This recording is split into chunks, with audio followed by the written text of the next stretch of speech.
Welcome to another video explaining the universe using the particle model.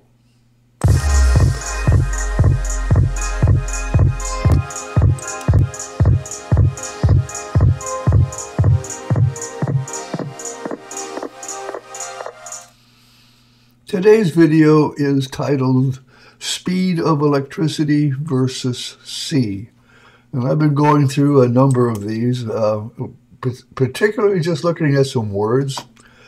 I looked at law, constants. Now I've been looking at a group of them all involving the speed c.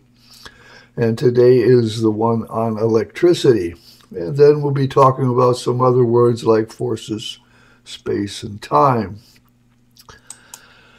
Well, so let's do the normal thing, look up what the speed of electricity is from Wikipedia and see what it says.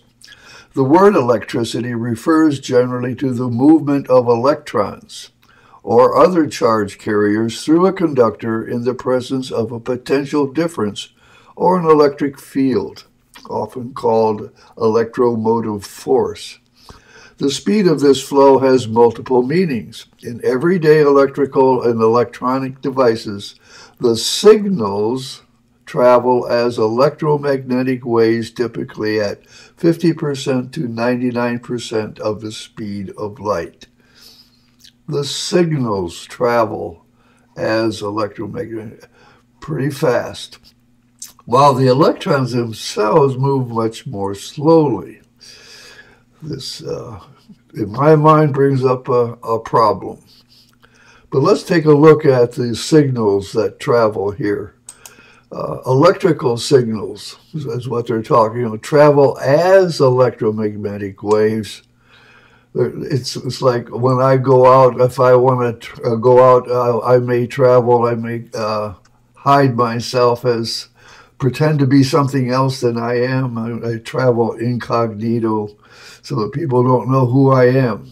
The signals travel, they move as electromagnetic waves, and this is your typical electromagnetic wave with an electric field, a magnetic field, and moving at velocity v, typically c.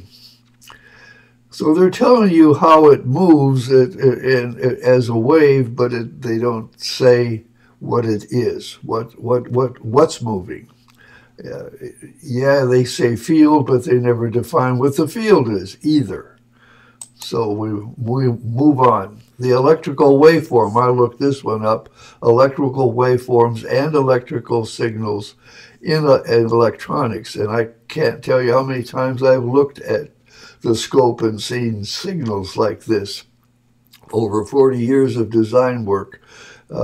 Yeah, you see it all the time, but the reference here says, technically speaking, electrical waveforms are basically visual representations, yeah, it's visual, of the variation of a voltage or current over time.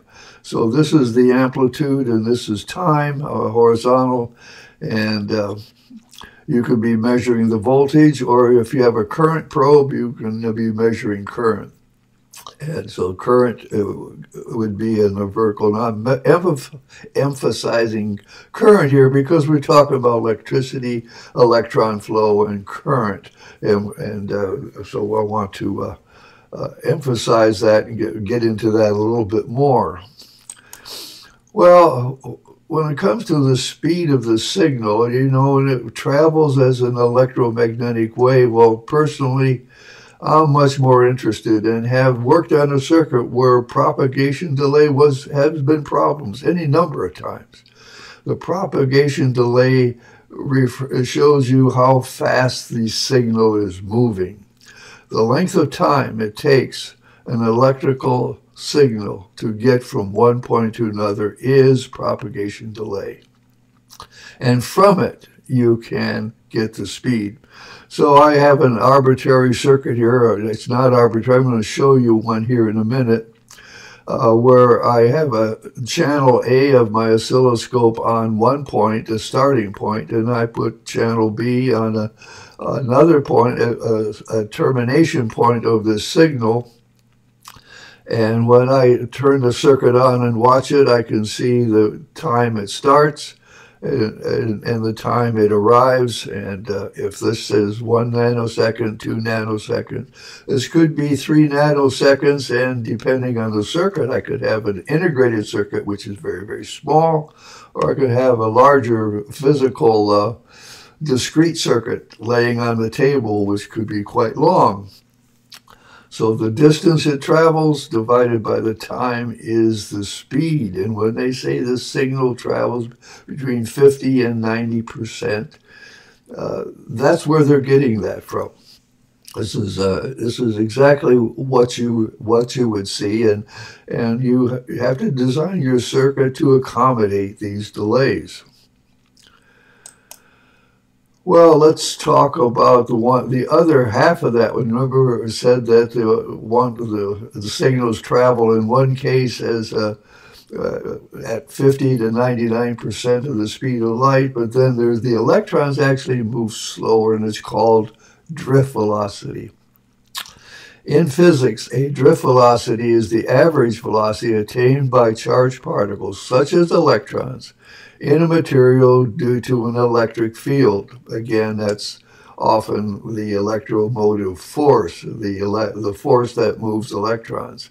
In general, an electron in a conductor will propagate randomly at the Fermi velocity, resulting in an average velocity of 0. Well, that's when you don't have the electromagnetic motive force pushing the electron. But applying the electric field or electromotive force adds to this random motion a small net flow in one direction. This is the drift. And this is the number they give you. You can look it up in the Wikipedia and see what they say. Maybe other references can give more information. I just literally took the number. The velocity is 2.3 times 10 to the minus 5th meters per second. I converted to 23 micrometers per second. That's just a simple conversion. This is much, much less than C. But they're saying the electron just slowly moves, and I like to say it, the electron is hopping very slowly through the circuit, but the signal goes zipping through. That just doesn't make sense. Okay, so I'm going to look a little bit about current flow versus electron flow, and that's what I have. I just picked this one from this reference, showing current flow, which is conventionally this way from the positive terminal around this way, and electron flow around this way. But the current, this is my statement, the current or signal, that's this one, is the flow of holes left behind as the electron hops.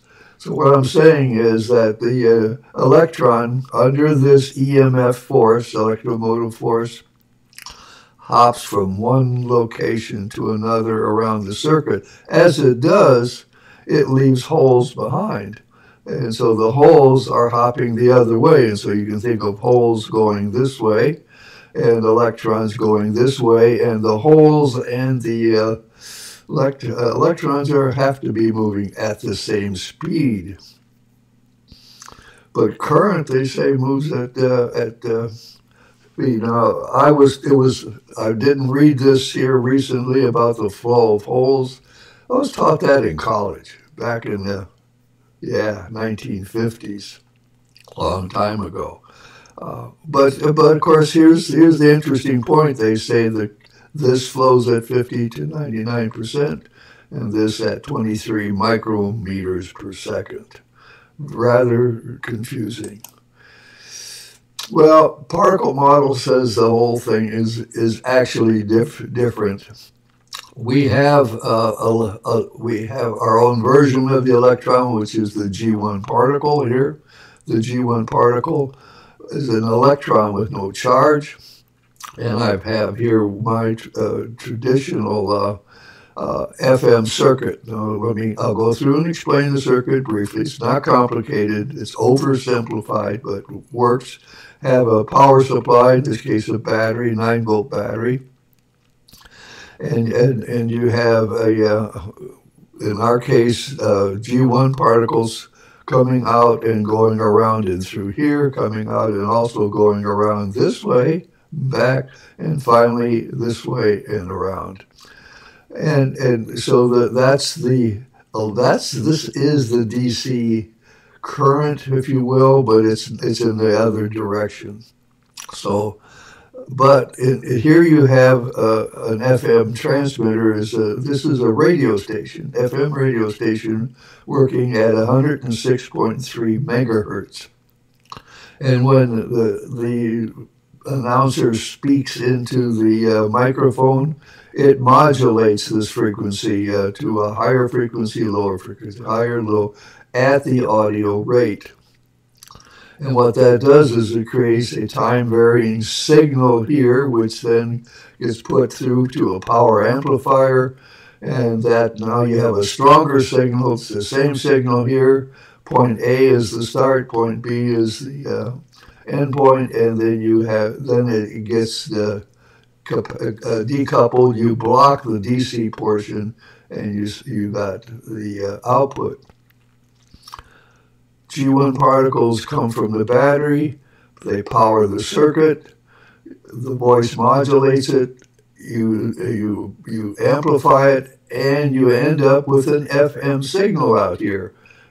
Particle model says it's all the same G1. Here, this is the DC G1 flow, continuous G1 flow here. And you put, by the way, I'm sorry, I missed this point back here. In the battery, you have a chemical action between the electrolyte and the electrodes. And in that process, there are G1 particles released. And they're released in all different directions. But there is a buildup of G1 particles down here on the negative end, which is more. There's a lot more here. There's a small number of G1s built up here, and that sets up a force differential, G2 gravity. F2 is the net force caused by the fact that there's a small G2 mass here and a large G2 mass here, and you get an F2 force. And it's that force that gets them moving in this direction. Not all of them are going to move that way. Some of them are going to scatter out, but a lot of them are going to move this way. And what speed are they moving at?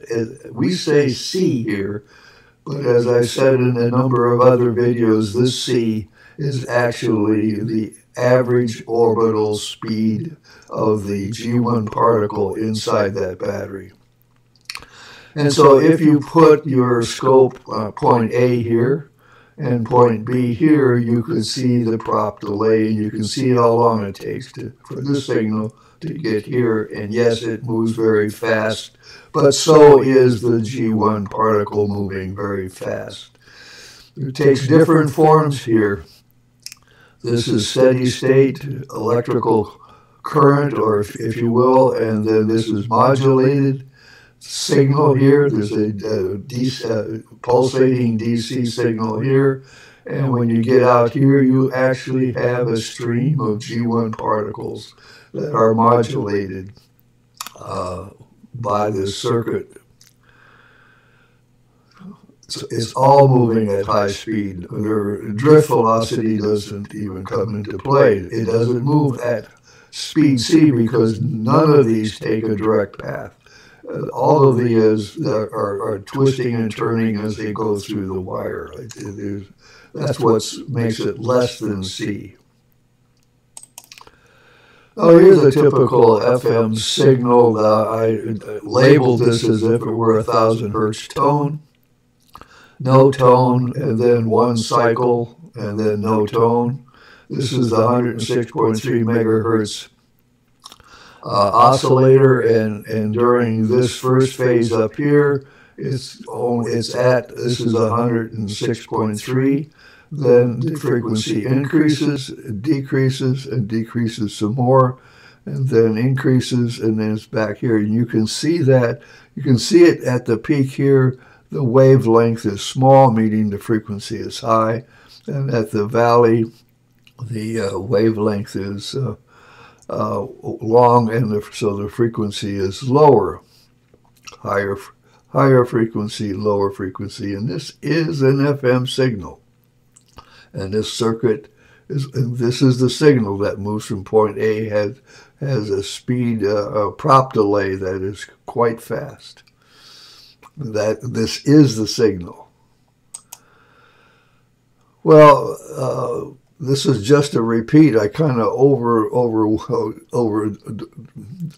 this, but you know, Dave and I are working on a book, and Dave has taken this drawing and he has redrawn it using actual G1 particle flow, and you can actually, as if you can see inside the wire here. You can see inside here. You can see what's happening here in the signal, and you can see what's happening out here with the particles. You know, the FM signal is both is strings of peaks with intervals that match the wavelength of the FM signal I just talked about.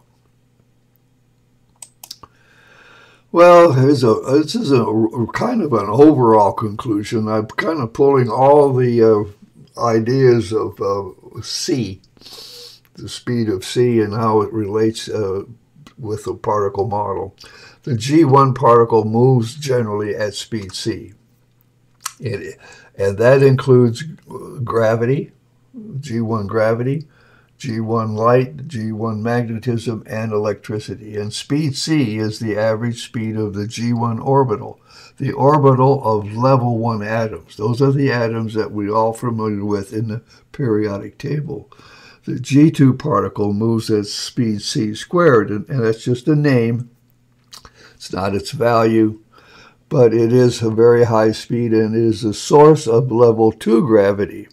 Now, level 2 gravity does a lot for level 1, actually. Level 2 gravity bends level 1 gravity. Yeah, level 1 gravity. I did a video on that with Wang's eclipse.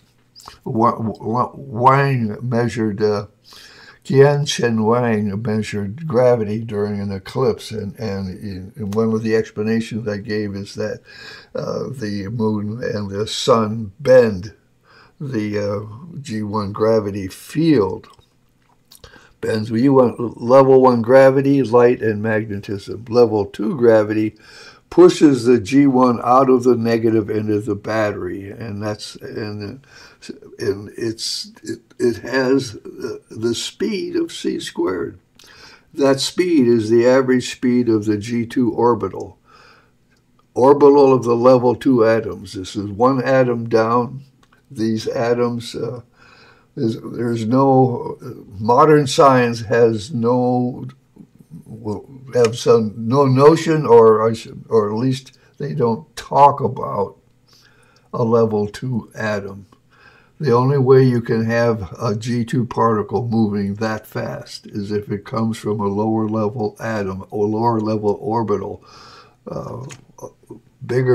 Larger atoms have a slower orbit, C.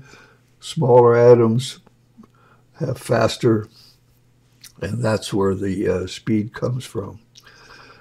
So, yeah, that's the conclusion of this particular video. My name is Bob D. Hilster. I am your particle model guru. If you have a question, ask particle, or send an email. To do that, send an email at particleguru@gmail.com. Thank you for your attention.